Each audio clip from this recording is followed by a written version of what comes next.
মানে নাগরিক কমিটি নিজেদের দুর্নীতি থেকে বাঁচার জন্য একটা ম্যাসাকার ডেভেলপ করছে। আমাদের বাংলাদেশে পুলিশ, র্যাব, অন্যান্য বাহিনী এগুলো অলরেডি পচে গেছে।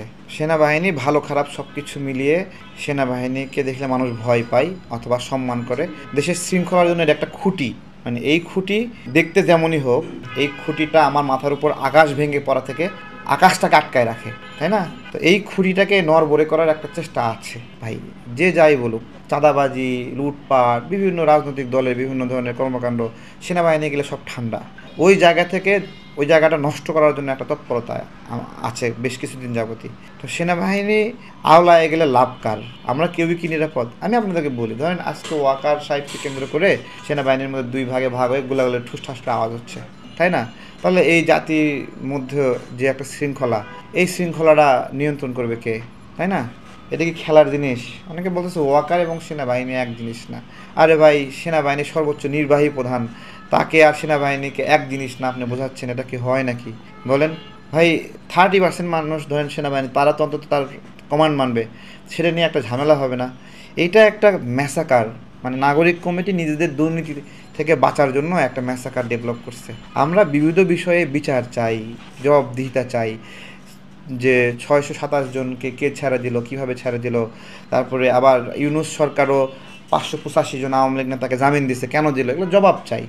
তাই বলে তো আমি ইউনূস সরকারের পদত্যাগ চাই না। আমরা তো শৃঙ্খলা চাই। বাইরে বেরোচ্ছি, ঘুরছি ফিরছি, রাজনৈতিক বক্তব্য দিচ্ছি, প্রোগ্রাম করছি, এই যে ভালো আছি, ভালো কি থাকতে চাচ্ছি না?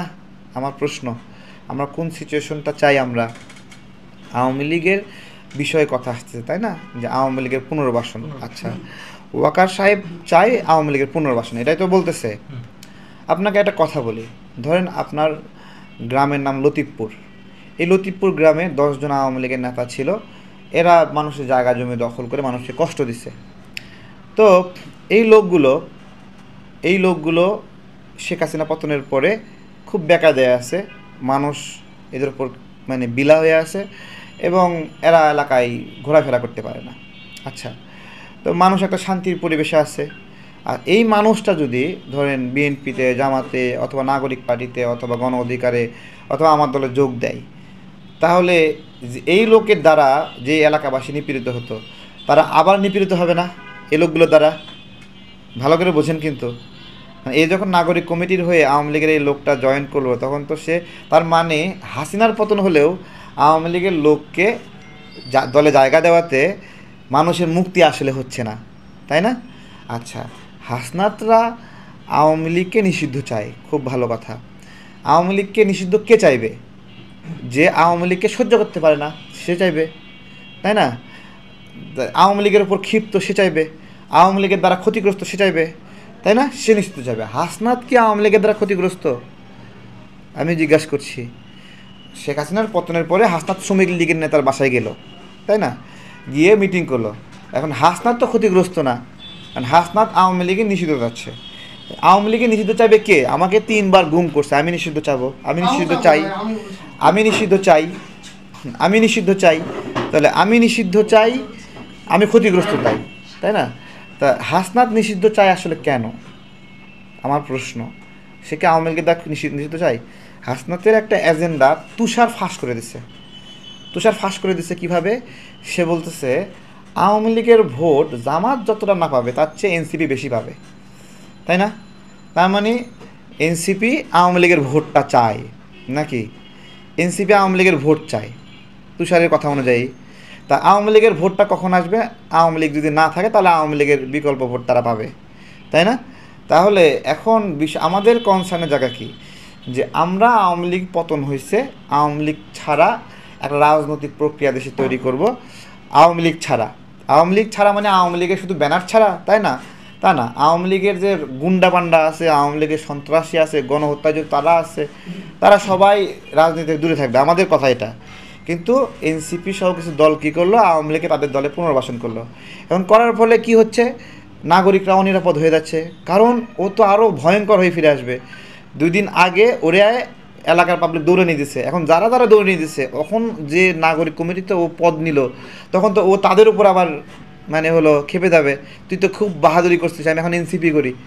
তো আমাদের আমাদের দর্শনটা মানুষ হয়তো বা বুঝবে না। কারণ আমরা জনপ্রিয় না, বা বুঝলেও বুঝবে না, ঠিক আছে। কিন্তু যেটা মানে হলো নোংরা, মানে কয়লা যদি ভাঙেন গুঁড়া হয়ে কিছু কয়লার টুকরাই তৈরি হবে, তাই না? এটা কি অন্য কিছু বের হবে, সাদা কিছু বের হবে? তো নাগরিক কমিটির যেই নোংরামিগুলো প্রকাশ পাইছে, এগুলো যতই এদিক ওদিক করেন, এগুলো নোংরা জিনিসই। এই বৈষম্য বিরোধী আন্দোলন বিষয়ে এই আমরা যারা আন্দোলনে অংশ নিয়েছিলাম সবার আন্দোলন, তাই না? সমন্বয়ক বিষয়টা কি? সমন্বয়ক হলো প্রচলিত রাজনৈতিক নেতৃত্ব মানে কে বিলুপ্ত করে বা গৌণ করে সবাইকে এক জায়গায় করে সমন্বয় করতে, সেই রকম। তাহলে বৈষম্য বিরোধীর এই সমন্বয়করা যখন এই সবাইকে সমন্বয় করা বাদ দিয়ে নিজেদের দল সমন্বয় করা শুরু করলো, তখন তারা আর আমাদের কেউ না, ঠিক আছে? আমাদের কেউ না, তারা অন্যান্য রাজনৈতিক প্রক্রিয়া যারা, মানে গণ অভ্যুত্থান মানেই বর্তমান নাগরিক কমিটি না, ঠিক আছে? আবার নাগরিক কমিটির সবাই গণ অভ্যুত্থানের অংশ না, তাই কি গণ অভ্যুত্থানে অংশ নেয়নি এরকম লোকরা নাগরিক কমিটিতে ভরে গেছে না? ওরা কি কোনো বাছ বিচার করছে? আমার দল থেকে 3 জন লোভী ছেলেকে নিয়ে গেছে, যারা নিয়োগ বাণিজ্য করতে চায়, দখল করতে চায়। এর মধ্যে একজন মংলা বন্দরের শ্রমিক সংঘের উপদেষ্টা হয়েছে আমার দলের, এখান থেকে নাগরিক কমিটিতে গেছে, তাকে একটা ওইখানে নিয়ন্ত্রণ দিয়ে দিছে। তো নাগরিক কমিটিতে এই লাভটা না থাকলে কে নাগরিক কমিটিতে গিয়ে যুক্ত হতো, তাই না? তো এটা একটা প্রফিটেবল বিজনেসে রূপান্তরিত হয়েছে। এটা যতদিন মধু আছে ততদিন আস্তে আস্তে এটা গৌণ হচ্ছিল। ওই জায়গা থেকে ওরা ছটফট করে এই ধরনের একটা ঘটনা ঘটালো। এটার ফলে বেশ অনেক বিপদে পড়তো। যারা আহ্বান জানাইছিল যে বাইতুল মোকাররমে সবাই আসেন ওয়াকারের বিরুদ্ধে মিছিল করতে, তাই না? এখন তাদের আহ্বানে তো মানুষ সাড়া দিচ্ছে নাকি? আসলে বাইতুল মোকাররমে ওয়াকারের বিরুদ্ধে কোনো প্রোগ্রাম হয়েছে? হয়নি। তাহলে এই যে ফেসবুক ভিত্তিক যে একটা সরগর করছে, সেই সরগরে আপনার হলো নাগরিকরা সাড়া দেয়নি, বাস্তবে তারা বাইতুল মোকাররমে যায়নি।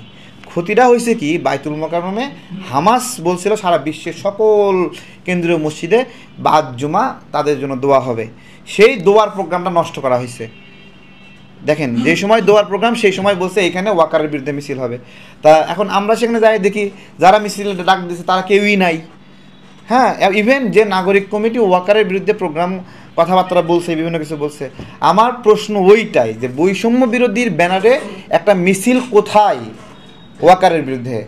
বৈষম্য নাগরিক কমিটির পক্ষ থেকে ব্যানার থেকে একটা মিছিল কোথায়, তাই না? তো তারা চাচ্ছে তাদের হয়ে সবাই লাফালাফি করুক, কিন্তু তারা নিজেরা লাফাবে না।